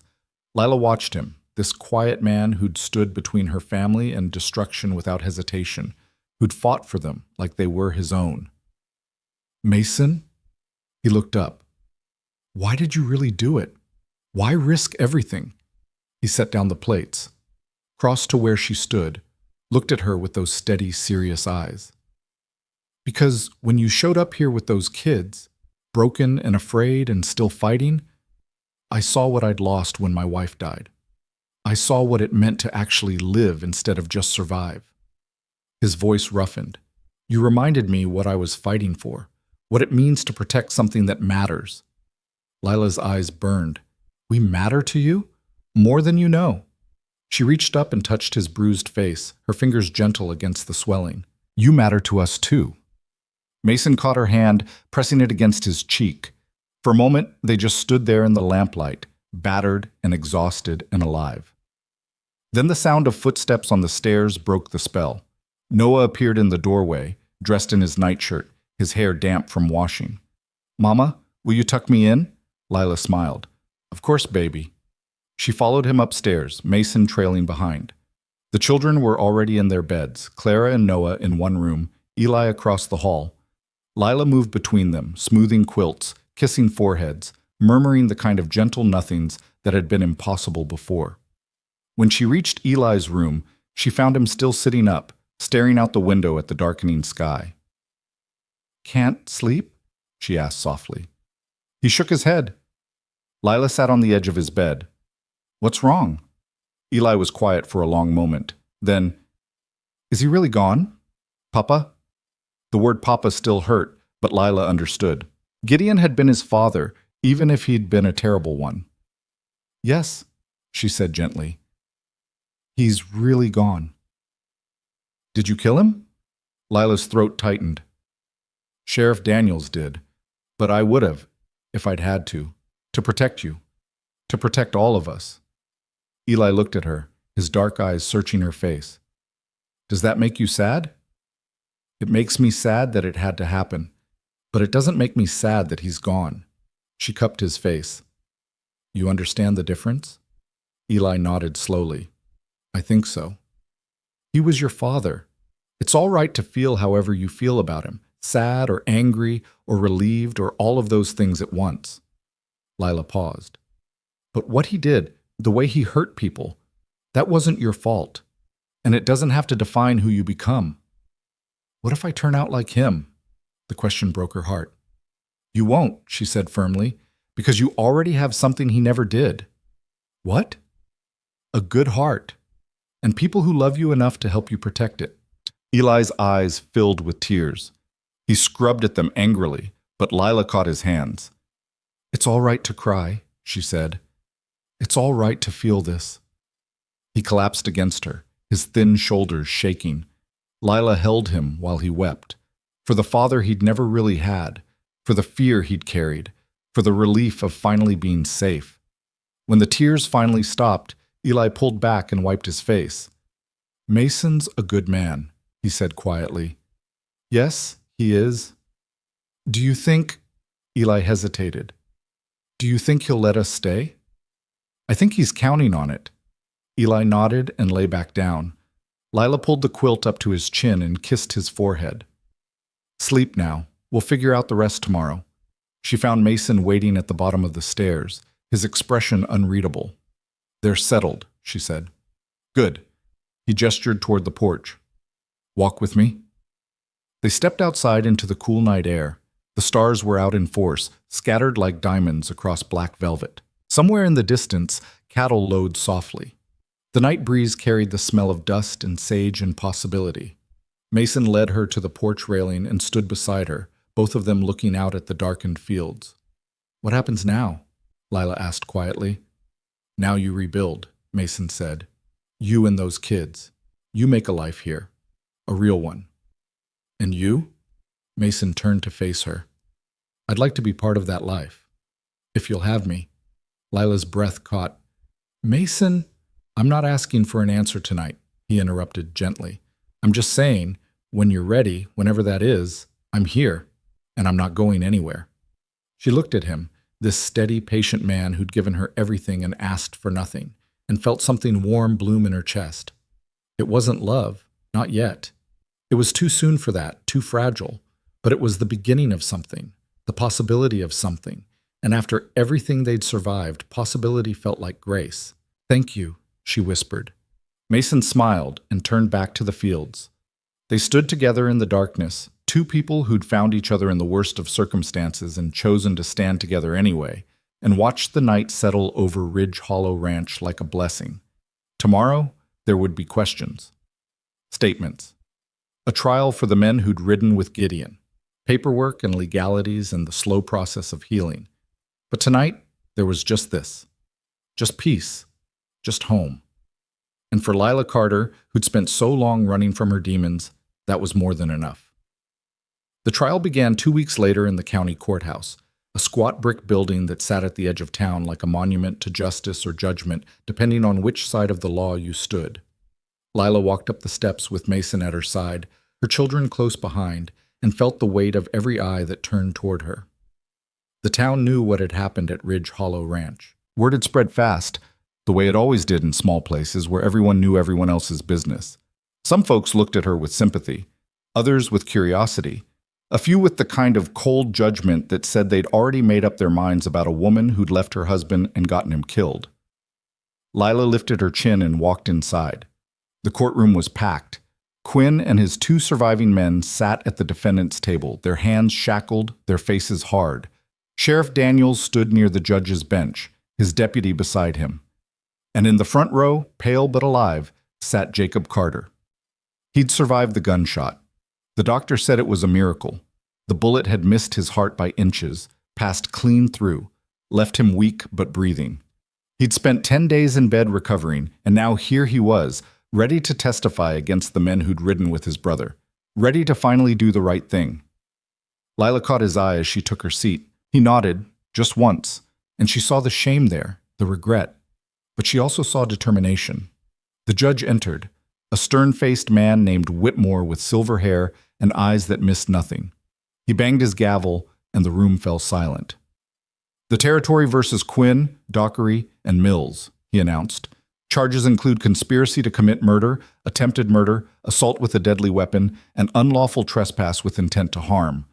How do the defendants plead?" Quinn's lawyer, a thin man with nervous hands, stood. "Not guilty, Your Honor. My clients were operating under what they believed to be lawful warrant for the arrest of Lila Carter." "A warrant that's been proven fraudulent," Daniel said sharply. "That's for this court to determine," the lawyer replied.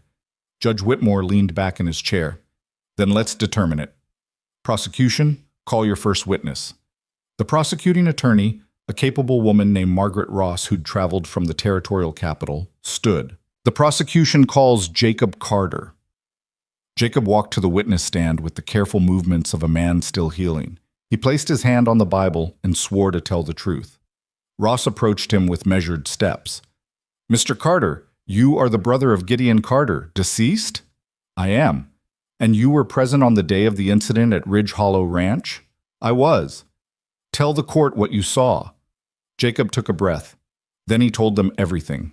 About Gideon's rage, about the years of abuse Lila had suffered, about the fake warrant, the hired men, the plan to make an example of her, about his own attempts to stop it and his brother's bullet for his trouble. "Gideon told me he was going to make her pay," Jacob said, his voice steady despite the tremor in his hands. "Said he'd burn that ranch to the ground if he had to. Said no woman walks away from him and lives to tell about it." A murmur rippled through the courtroom. Quinn's lawyer stood. "Objection. This is hearsay." "It's a dying declaration from the deceased's own brother," Ross countered, "and Mr. Carter here is very much alive to testify to his brother's intentions." Judge Whitmore nodded. "Overruled. Continue, Mr. Carter." Jacob looked at Lila. "I should have stopped him years ago. Should have stood up to him the first time he raised his hand to her. But I was a coward. I told myself it wasn't my business, that families work things out." His voice cracked. "I was wrong. And I'm sorry." "Your remorse is noted," Ross said gently. "But what we need from you now is the truth. Did Gideon Carter intend to harm Mrs. Carter and her children?" "Yes." "Did he hire these men?"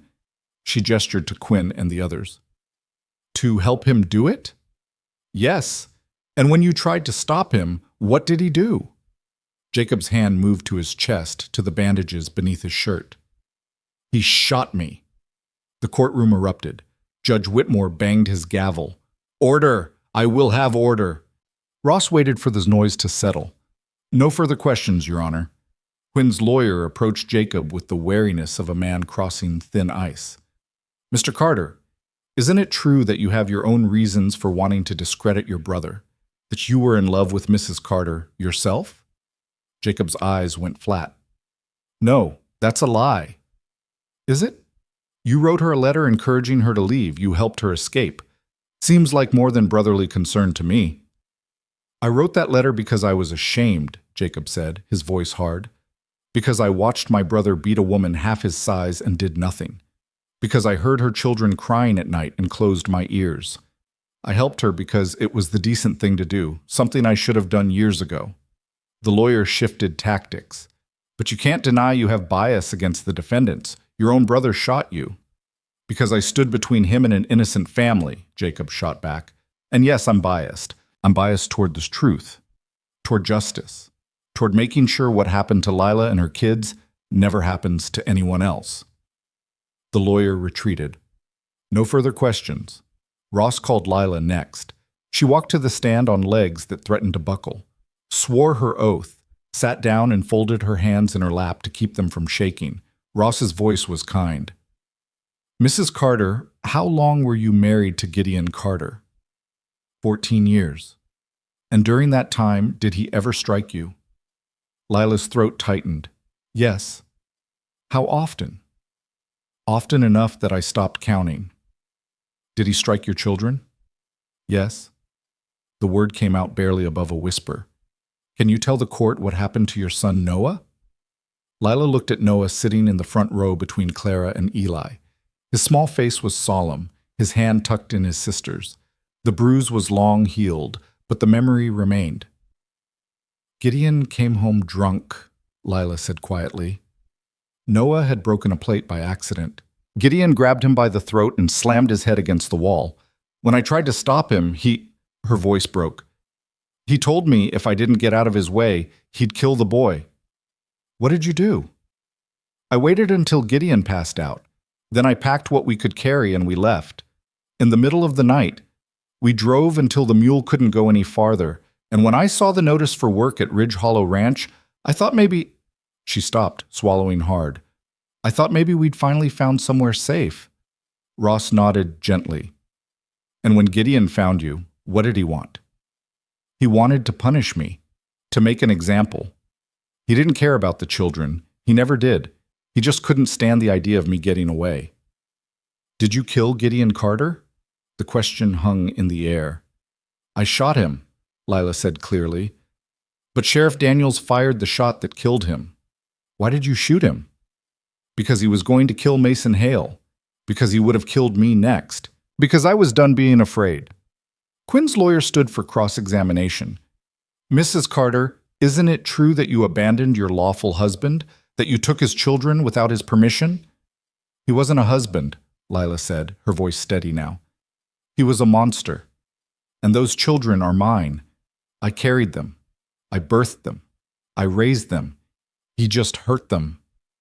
But in the eyes of the law doesn't know what it's like to sleep with one eye open, doesn't know what it's like to teach your children to be silent so they don't provoke rage, doesn't know— Her voice rose. What it's like to choose between staying and dying or running and living. The lawyer tried again. But you had no legal grounds. I had the grounds of survival, Lila interrupted. I had a 6-year-old with a concussion. I had a daughter who flinched every time a man raised his voice. I had a son who thought violence was how you showed love. That was my grounds. The courtroom was silent. The lawyer sat down. No further questions. Ross called Mason next. He testified about finding the notice, about hiring Lila, about the men who'd come with threats and guns. He testified about the fight, about Gideon's attack, about the moment he'd thought he was going to die. And Mrs. Carter? Ross asked. What did she do when Gideon was choking you? She put a rifle to his head and told him to let go. Did you think she would shoot? Mason looked at Lila. Yes. Why? Because I'd seen what she'd already survived, what she'd done to protect her children, and I knew— His voice roughened. I knew she wasn't going to let him win, not after coming this far. The defense tried to paint Mason as a man who'd interfered in a marriage, who'd harbored a fugitive, who'd escalated violence. But Mason's answers were steady, his facts clear. He'd defended his property, protected a family in danger, done what any decent man would do. When the witnesses were done, Ross gave her closing argument. She spoke about the law's duty to protect the vulnerable, about the difference between legal authority and moral right, about the courage it took for Lila to run and the courage it took for her to stand and fight.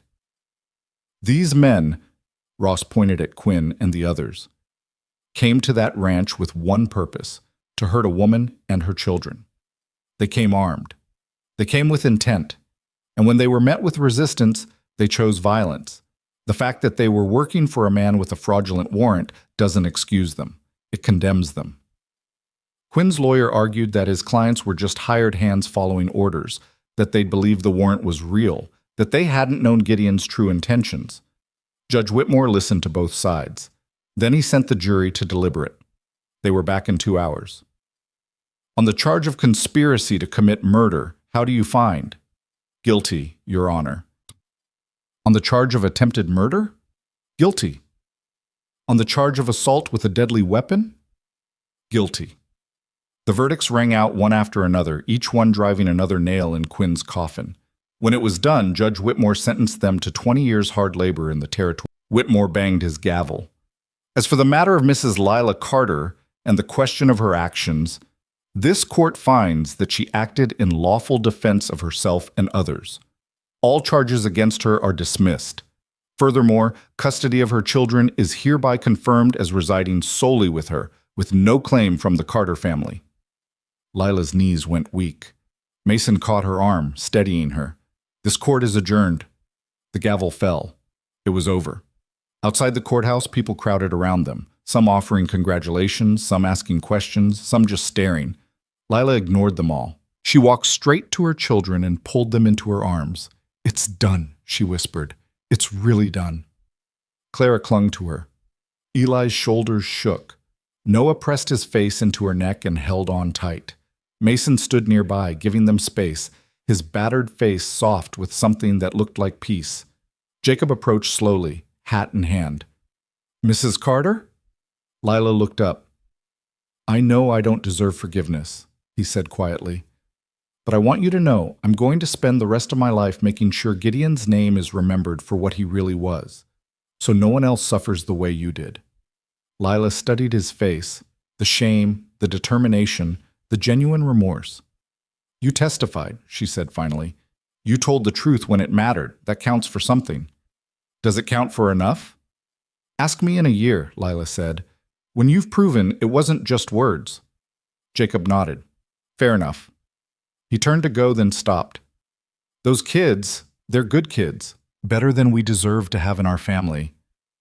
"They're not in your family anymore, Lila said, not unkindly. "They're in mine."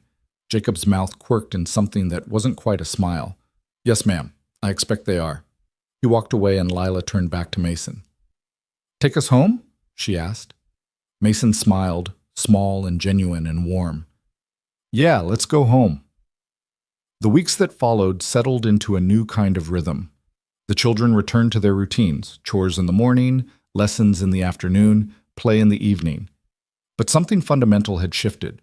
They moved differently now, lighter, freer, like they'd finally learned that safety wasn't something you borrowed, it was something you built. Clara laughed more, real laughter that came from her belly instead of forced politeness. She started talking about things she wanted to do, learn to ride properly, maybe help teach the younger children in town, write stories in the journal Mason had bought her. Eli stopped watching the door. He started asking Mason to teach him ranch work, how to mend fence, how to gentle a horse, how to read the weather. And late one evening, as they worked together in the barn, he asked the question that had been building for weeks. "Can I call you Pa?" Mason's hand stilled on the leather he was mending. He looked at the boy, this serious, watchful child who'd carried too much for too long, and felt his throat close. "If you want to," he said carefully, "but you don't have to. I'm not trying to replace—" "You're not replacing anybody," Eli interrupted. "Gideon was never really a father. He was just there. And mostly there was bad." He paused. "But you're different. You teach me things. You listen. You don't—" His voice cracked. "You don't hurt people." Mason set down the leather and turned to face Eli fully. "I'd be honored if you called me Pa. But I want you to know something, son. Being a father isn't about blood. It's about showing up. Every day. Even when it's hard, especially when it's hard. And I promise you, I'll show up." Eli nodded, blinking hard. "Okay, Pa." The words settled between them like a benediction. Noah adjusted fastest, the way young children do. Within a month, he was asking Mason to push him on the swing, to help him catch frogs by the creek, to tell him stories before bed. He stopped having nightmares, started sleeping through the night, and one morning at breakfast, he looked up at Mason with syrup on his chin and said, "You're my papa now, right?" Mason glanced at Lila. She nodded, her eyes bright. "Yeah, Noah, I'm your papa now." Noah grinned and went back to his flapjacks like it was the most natural thing in the world. Summer deepened into the heavy, golden heat of late August. The fields turned amber. The garden produced more tomatoes and beans and squash than they could eat. Lila spent long days canning and preserving, Clara at her side, both of them working in companionable silence broken by occasional conversation. "Mama," Clara said one afternoon as they sealed jars of peach preserves, "do you think you'll marry Mason?" Lila's hand stilled. "Why do you ask?" Clara shrugged, not meeting her eyes. "Just, you look at him different now. And he looks at you like you're the answer to something he's been asking for a long time." Lila set down the jar. "How would you feel about that? If I did marry him?" Clara was quiet for a moment. "I think I'd feel safe," she said finally. "Like we really belonged here. Like this was really home and not just a place we're borrowing." "This is home," Lila said firmly, "whether I marry Mason or not. This is ours." "But you want to, don't you? Marry him." Lila thought about Mason's steady presence, about the way he made her children laugh, about the quiet evenings on the porch when he'd sit beside her and they'd watch the sunset without needing to fill the silence with words. "I think I might," she admitted. "When the time's right." Clara smiled. "Good. He deserves someone who looks at him the way you do." "And how's that?" "Like he's home too." The conversation stayed with Lila through the following days. She found herself watching Mason with new eyes, noticing the care he took with the children, the gentleness in his rough hands, the way he always made sure she had the good chair on the porch, the one that didn't wobble. One evening in early September, as the air finally started to cool and the first hints of autumn touched the edges of the leaves, Mason asked her to walk with him. They headed out toward the creek, following the path the children had worn smooth with their play. The sun hung low and golden, turning everything soft and warm. Crickets sang in the grass. Somewhere in the distance, a mourning dove called. Mason led her to a spot where the creek widened into a small pool, clear and cool, surrounded by cottonwoods. "I used to come here with my wife," he said quietly. "Sarah," before she died. It was her favorite spot on the whole ranch. Lila's breath caught. This was the first time he'd offered her this. A piece of his grief. A piece of his past. "She'd sit right there." Mason pointed to a flat rock by the water's edge. "And read while I worked. Sometimes we'd just sit and listen to the water. It was peaceful." "It's beautiful," Lila said softly. "I haven't been back here since she passed," Mason admitted. "Couldn't bring myself to. It hurt too much." He turned to her. "But I wanted to bring you. Wanted you to see it." "Why?" Mason took her hand. His palm was warm and calloused against hers. "Because I'm ready to stop living in the past. Ready to build something new." He paused. "With you. If you'll have me." Lila's heart hammered. "Mason, I'm not asking you to forget Gideon or pretend those years didn't happen," he continued. "I'm just asking, when you're ready, whenever that is, if you'd consider making this real, making us real, you and me and those kids, a family." Lila looked at him, this good, steady man who'd given her everything and asked for nothing, and felt the last piece of ice around her heart finally melt. "Yes," she whispered. Mason blinked. "Yes?" "Yes, I'll marry you. Yes, we'll be a family. Yes to all of it." A smile spread across his face, wide and genuine and full of something that looked like joy. "You mean it?" "I mean it." Lila squeezed his hand. "You've already been more of a husband to me in 3 months than Gideon was in 14 years.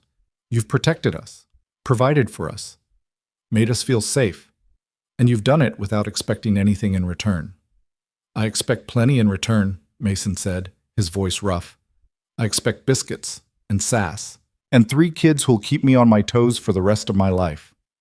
Lila laughed, bright and clear and free. "I think we can manage that." Mason pulled her close, wrapping his arms around her, and she let herself lean into his strength. They stood there by the creek while the sun set and the crickets sang and the world turned gold and amber and perfect. "When?" Mason asked against her hair. "Soon," Lila said. "Before summer ends, while it's still warm and bright and beautiful. Before the season that gave us back our future slips away?" "Exactly." Mason kissed the top of her head. "Then we better start planning." They were married 3 weeks later on a Sunday afternoon beneath the cottonwoods by the creek. Sheriff Daniels officiated, his deputy standing witness. Jacob Carter came, standing at a respectful distance, his hat in his hands. Mrs. Calloway brought half the women from town, all of them dabbing at their eyes with handkerchiefs. But the ones who mattered most stood closest. Clara wore a dress Mrs. Calloway had helped her sew, pale blue, with white ribbon. She held a bouquet of wildflowers and beamed. Eli stood beside Mason, serious and proud in his clean shirt and new suspenders, holding the simple gold band Mason had bought in town. And Noah darted between everyone's legs, his laughter echoing across the water. Lila wore a simple cream-colored dress that Clara had found in Mrs. Calloway's shop. Nothing fancy, but clean and pretty and hers. Mason wore his best shirt and vest, his hair combed back, his face freshly shaved. When Daniels asked if anyone objected, Noah shouted, "I don't! I want Mason to be my papa!" The crowd laughed. Mason grinned. Lila felt tears streak her cheeks, happy ones this time. "Then by the power vested in me by the territory," Daniels said, "I now pronounce you husband and wife. Mason, you may kiss your bride." Mason cupped Lila's face gently in his calloused hands and kissed her, soft and sweet and full of promise. The children cheered, the women dabbed their eyes, someone started clapping, and soon everyone joined in. When they pulled apart, Mason looked down at Lila with wonder in his eyes. "Mrs. Hale," he said softly. "Mr. Hale," she replied, smiling. Noah pushed between them. "Can I call you Mama and Papa now? For real?" Lila knelt down, bringing herself to his level. "You can call us whatever feels right, baby." Noah threw his arms around her neck. "Then you're my mama, and Mason's my papa, and we're a real family now, right?" "Right," Mason said, ruffling the boy's hair. "A real family." Clara and Eli joined the embrace, and they stood there by the creek, 5 people who'd found each other in the worst of circumstances and chosen to become something beautiful, while the world witnessed their new beginning, Mrs. Calloway had organized a celebration at the boarding house, tables laden with food, music from a fiddle player, dancing in the street. The whole town turned out, and for hours they celebrated. Children ran wild, adults laughed and talked, and Lila danced with Mason under the fading light, his hand warm on her waist, her head resting on his shoulder. "Happy?" he murmured. "More than I ever thought possible," she said honestly. As the evening wore on and the younger children started to fade, Mason gathered his new family and they headed home. The wagon rolled through the darkening countryside, stars beginning to emerge overhead. Noah fell asleep against Clara's shoulder. Eli watched the stars with quiet contentment. Lila sat beside Mason on the bench, his arm around her shoulders, and felt the rightness of it settle into her bones. This was what peace felt like. This was what home felt like. This was what love, real love, the kind that built instead of destroyed, felt like. When they reached Ridge Hollow Ranch, the house stood solid and welcoming in the moonlight. Mason carried Noah inside while Clara and Eli helped bring in the wedding gifts, quilts, and preserves, and kitchen goods from the townswomen. Lila stood in the doorway and looked at her house, her home, her future. No more running, no more fear, no more bracing for the next blow, just this, just them, just the life they'd fought so hard to build. Mason came up behind her, his arms circling her waist. "You all right?" "I'm perfect," she said, and she meant it. The months that followed brought the kind of ordinary joy Lila had only dreamed of. Autumn arrived with cool mornings and golden afternoons. They harvested the last of the garden and prepared for winter. Mason taught Eli how to repair the barn roof. Clara started helping Mrs. Calloway with her sewing business, earning her own money. Noah started school in town, coming home each day with stories and scraped knees and the confident grin of a boy who knew he was loved. Lila cooked and cleaned and managed the household, but it felt different now. Not like labor under threat, but like care freely given. She sang while she worked, hummed while she kneaded bread, smiled at nothing in particular because she could. Winter came soft and gentle, bringing just enough snow to dust the fields white. They celebrated Christmas together, the first Christmas Lila's children had ever known without fear. Mason carved Noah a wooden horse. Clara got fabric for a new dress. Eli received his first real pocket knife and looked at Mason with shining eyes. And Lila received a locket with a tiny portrait of her children inside, commissioned by Mason from a traveling artist. "So you always have them close," Mason said as he fastened it around her neck. She wore it every day. Spring arrived with wildflowers and new calves and the promise of another growing season. One evening in late April, as Lila stood at the stove making supper, she felt Mason's arms circle her waist from behind. "You're quiet tonight," he said against her ear. "Just thinking." "About?" Lila turned in his arms, looking up at him. "About how far we've come. About how this time last year I was running for our lives. And now," she gestured around the warm, lamplit kitchen, "now we have this. Do you ever regret it? Taking that job? Coming here?" "Not for a second," Lila said firmly. "Best decision I ever made." Mason smiled and kissed her forehead. "Best decision I ever made, too. Hiring you." From the other room came the sound of the children arguing good-naturedly over a game of checkers. Noah's laughter rang out, bright and clear. Clara told them both to hush before Mama came in there. Lila closed her eyes and breathed it in. The sound of her children being children, the warmth of her husband's embrace, the smell of supper cooking and coffee brewing and home. "Thank you," she whispered. "For what?" "For giving us this. For giving us a life where we don't just survive. We live." Mason pulled back enough to look at her. "We gave each other that. You brought light back into this house, laughter, purpose. I was just existing before you came. Now I'm living too." The timer on the stove dinged. Lila reluctantly stepped out of his embrace to check the roast. Mason moved to set the table, their domestic dance as natural as breathing. That night, after the children were tucked in and the house was quiet, Lila and Mason sat on the porch watching the stars. The air was warm and sweet with the smell of growing things. Somewhere in the distance, a coyote called. "Mason?" Lila said quietly. "I'm pregnant." His head whipped around. "What?" Lila smiled, her hand moving to her still flat stomach. "I'm pregnant. About 3 months, the doctor thinks." Mason's eyes went wide. We're... He couldn't seem to finish a sentence. "We're having a baby," Lila confirmed. "Sometime in October, if the doctor's right." Mason stood abruptly, then sat back down, then stood again. "A baby. Our baby." "Our baby," Lila agreed, laughing at his reaction. He knelt in front of her chair, his hands covering hers on her stomach. "Are you happy about this?" "I'm terrified," Lila admitted. "But yes, I'm happy. Are you?" Mason's face broke into the widest smile she'd ever seen. "I'm more than happy. He shook his head, words failing.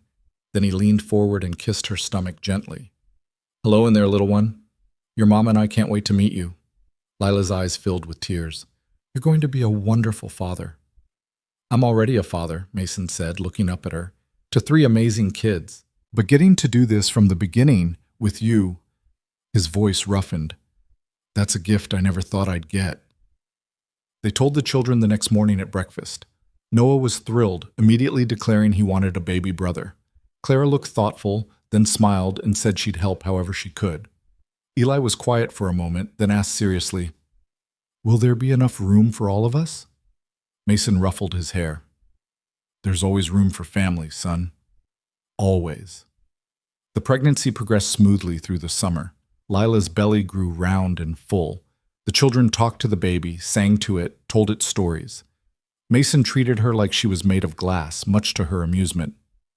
"I've done this 3 times before," she reminded him when he tried to stop her from lifting a basket of laundry. "Not with me, you haven't," he said stubbornly, "and I'm not taking any chances." Jacob came to visit in late August, bringing gifts for the baby, small clothes his own wife had sewn, a carved wooden cradle he'd made with his own hands. "I know I don't have a right to be part of this family," he said quietly as he handed them to Lila, "but I wanted the baby to have something from its uncle, if that's all right." Lila looked at the cradle, simple and sturdy and made with obvious care.